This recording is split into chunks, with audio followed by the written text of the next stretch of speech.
ဆန်းသောရွှေရောင်တောက်ပမှုအောက်မှာနတာလီယာ၏မျက်လုံးများကအံ့အားသင့်စွာပြူးကျလာသည်ရုတ်တရက်ပင်ကြောက်သားနှပြစ်သစီများအတွင်းမှနောက်ထပ်အတန်တစ်ခုပဲ့တင်ထက်လာပြန်သည်နတာလီယာမင်းတယောက်တည်းမဟုတ်သူဆိုတော့အတန်နဲ့တွင်းရင်းတော်လဲကြောချမ်းပွေရလေးတန်းဖြင့်ဒီတိုးပေါ်လိုက်သည်ကြောက်တုံးများအောက်မှာတစုံတစ်ခုလှုပ်ရှားလာသည်ရေပြင်းများတုန်ကားသွား၏ရွှေရောင်အလင်းတန်းတစ်ခုသည်နတာလီယာစီတို့ဦးတည်ပြီးပျောက်တန်းစွာပြေးလွတ်လာသည်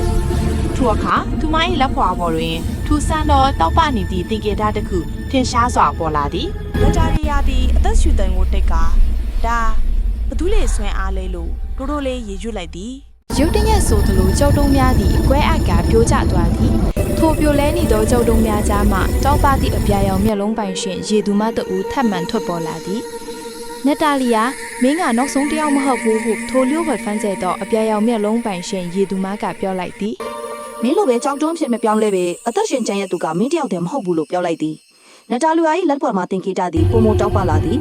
ထိုအခါရောက်ရှိလာသောရေသူမအသက်ဟာနောက်ထပ်တစ်ယောက်ကဖလက်ဝတ်ပုံအောင်နေလို့မဲလို့တိုးတိုးလေးကတ်ပြောလိုက်သည်